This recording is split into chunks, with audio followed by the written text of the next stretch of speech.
Okay, I just wanted to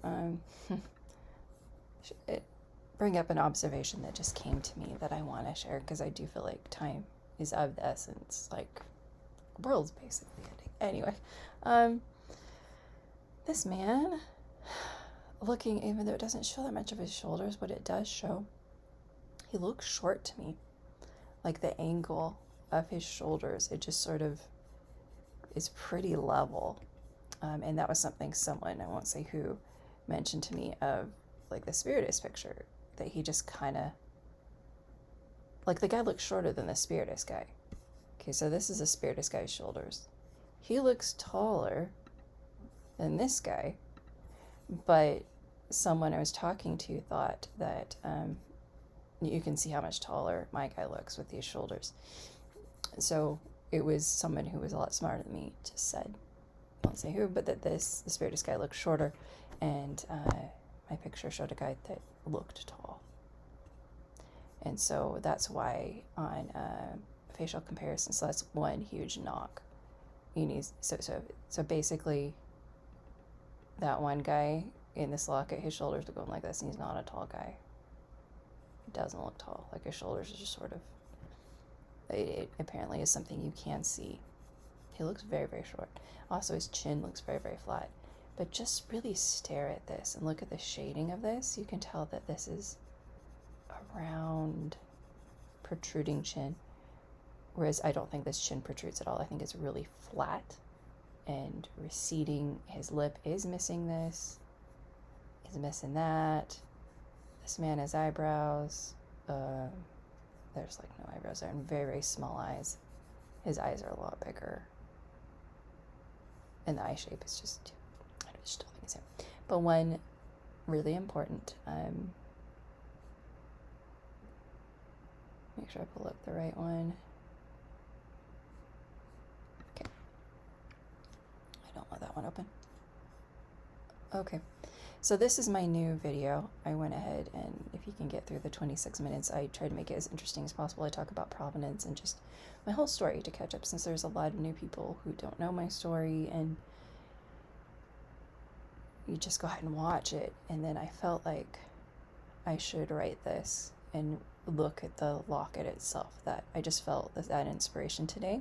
So if you spend that $15, guys, give him some money. Do it. Go to John Whitmer Historical Society. Give him some $15. I'll give him some promotion there. They are scholars. They are historians. I mean, they've been in it. If you watch my video, I'd show you. I mean, Ronald Romig is mentioned in that 1995 book. So many of you watching me may not even been alive, so he's really been studying the history. So most of that study, it's mostly about the history, and not that it has a lot that has nothing to do with the locket. But when they do get into the locket, I'm just going to quote some of this here.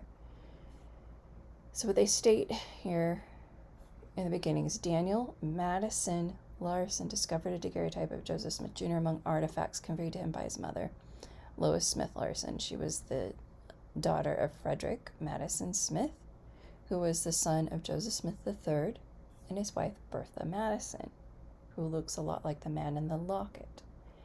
Curly hair, almost non-existent eyebrows, small eyes, exact same facial expression. Their eyes are exactly the same, I guess. I think that's the big thing, is I'm big on eyes, and that's why a lot of people love my picture, because his eyes, people have said he looks like, there's a non-member that said that he felt like he was looking in the face of Christ when he looked at my picture. And I think a lot of people just feel something when they look at the picture, and I do too.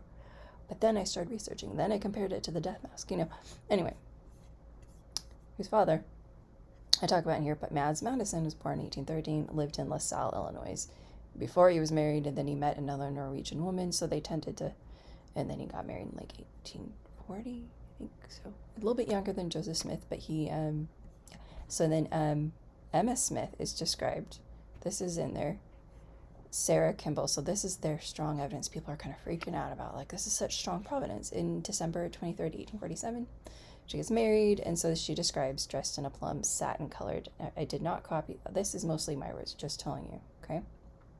You can fact check me. Just buy it. There's little excerpts in here where I'm summarizing some of the point about it, and I analyze it. A lace tuck, a gold watch, and a chain. She's wearing a gold watch, okay? They don't say locket, and you just need to just research Elijah R. Snow getting a gold watch from Joseph Smith. Flora, Emma Smith got, she ran off with another, she basically was sealed to Joseph Smith for eternity and was running off with another guy and got engaged. So Emma was like, felt, she's mad at her, so she smashed Flora's locket from Joseph Smith according to his scribe. And I don't know if that's true, because, you know, he's a third person account, but anyway, Flora got a watch, and then it's just a thing. Joseph Smith gave a lot of people gold watches. It was a common thing to own and to give. And then they start talking, so I need to let you know, I apologize, it was Joseph Smith's daughter. When I reread it and really analyzed, okay, wait a minute, no, he is just talking about Emma J. And they show pictures of Emma J. So I think they are showing pictures of Bertha, though. So Bertha's wearing a locket.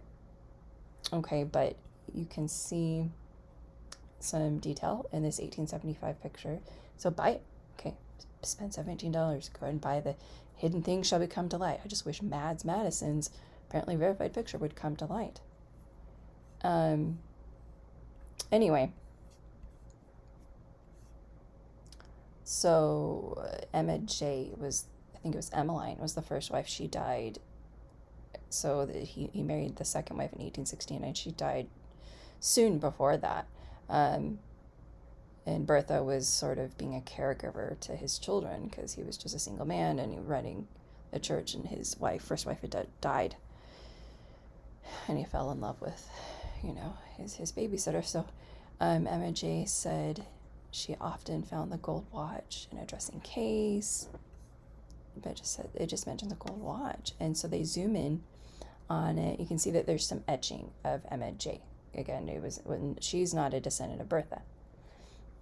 I see what looks more like a paisley design, but they try to point out things that they think is the houses on a river, which is not, and so they're very bluntly claiming it's Joseph Smith repeatedly. Like, this is Joseph Smith. This is Joseph Smith. It's fact now.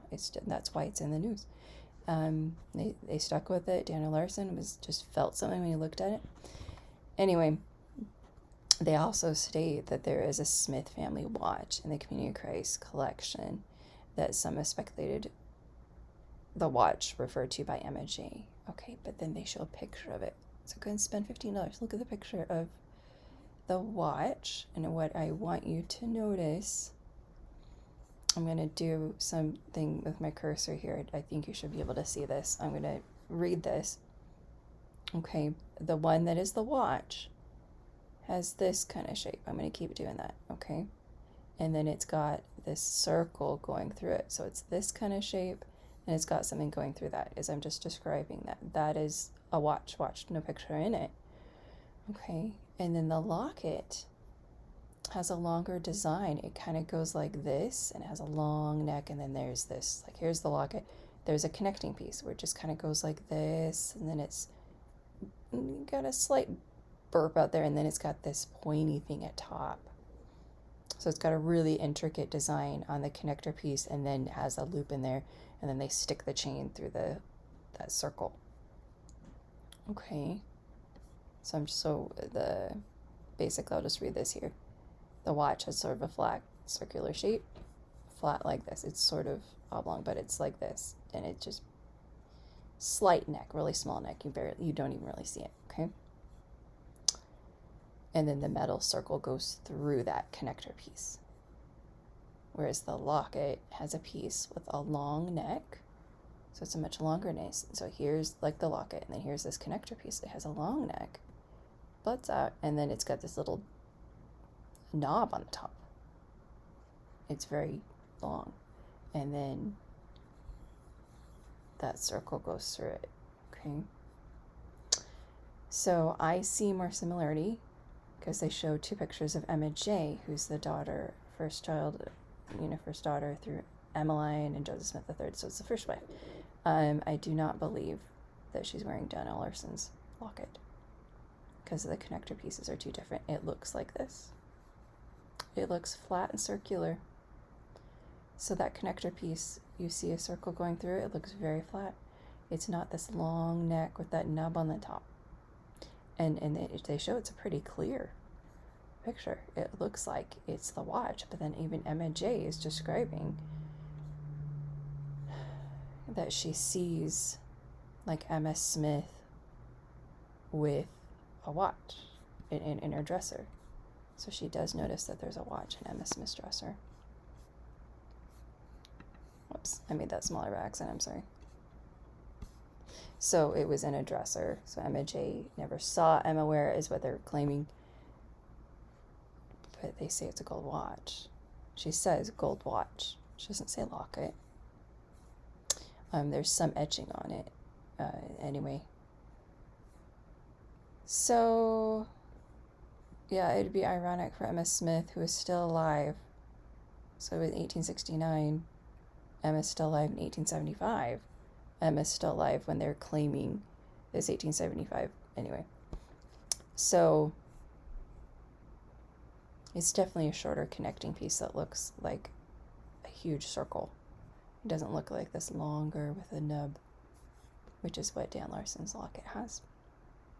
So I don't think the pictures of Emma J wearing what looks like a gold watch is the locket. And so it's like page 45, when he marries Bertha Madison, is shown wearing something similar. And there's not much detail, but it kind of appears like it might be a little bit of a taller connector piece, but you don't really see the connector piece very well. But the fact that the thing that's goes through it, okay, so it's sort of like a flat thing that goes in it and then it turns around and locks that way, and then they can take the chain in and out, right? The fact that it totally hides it makes me think that it's a really thinner, taller one, and it seems to be hanging a little bit longer. It seems to be, I think I can see a longer neck on the connector piece, but there isn't much detail.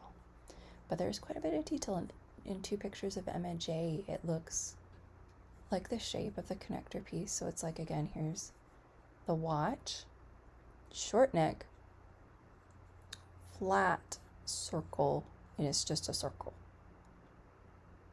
is the connector piece, and through that circle on top of it comes through this thing, and then a chain has a metal flat thing that goes through it and goes through and catches and holds it.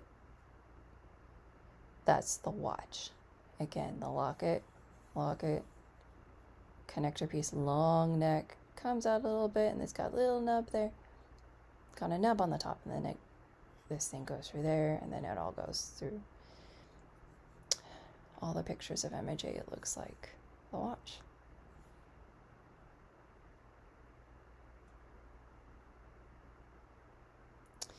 And then last but not least, it's just the things that he said. It's just sort of like, I don't know, I don't want to say it's somebody to make fun of it, but in the paper, but hearing the people who wrote this speak and sound so bitter about some pictures show a draped background and just, well, ours isn't.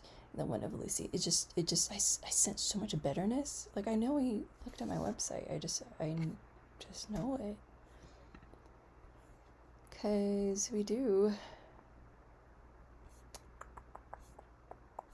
have pictures. We do know Wilfred Woodruff and Phoebe Woodruff had their pictures taken by Lucian Foster. And zooming out of his picture, there you go. It is a draped background and it's shorter.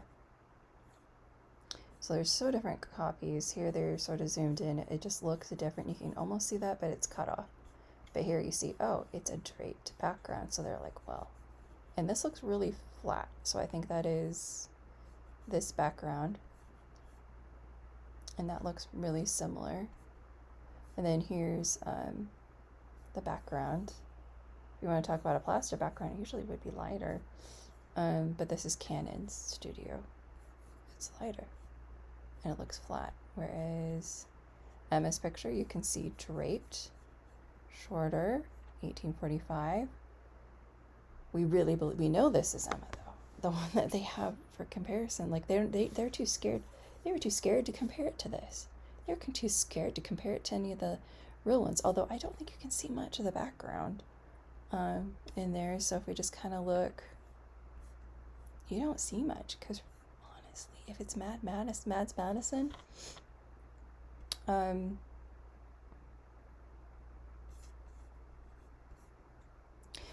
he was in Nauvoo in 1846. He could have met Lucian Foster. I don't think that's a white plaster. I think the plaster walls are usually white. I don't think it's a plaster wall. It's hard to see much of the background there. If it doesn't look like that, I'm just trying to show what is on the internet. Okay, that is definitely not Lucian Foster's background. It's like a white draped, you know? This is a very tall background. And then, again, this isn't... My picture is not J.S. Bibbins' work, so you just need to scroll through my website, theprophetscars.com, and just see... Here's my picture. And there are just so many. I was looking through all of my archives. It's not a plaster wall, it's just a tall, lighter background. They just a taller, flatter, more professional backgrounds. And so that's J.S. Bibbins' background. His lighting was very even, whereas the Foster's, it was this side lighting. You see it in the picture of Phoebe. And in Wilford, you can see that it's side lighting, shadow, coming from the side. And I'm assuming they must have flipped it, being like, okay, well, we know it's a daguerreotype, so we're going to flip it around. She's got side lighting, so I don't think hers, this is not in flipped. This is the same perspective of the daguerreotype. So, so yeah, if you flipped it around, then it'd be in the correct perspective, and then the lighting would be coming from there. The light in her eyes would be coming from there, and it's a shorter background. So, yeah, but you really see there's a lamp on the table. I'm like, this is the earliest I could find of Phoebe. And she and Wilford got their individual daguerreotypes taken. You see where the light's hitting her eyes right there in her face, and it's the lighting's cutting her face in half. Shadow, dark, light. Shadow, dark, light. Light's hitting his eyes right there. Light hitting his eyes. Shadow, dark, light. Draped background. So yeah, they kind of know it's interesting. Anyway, have a good day.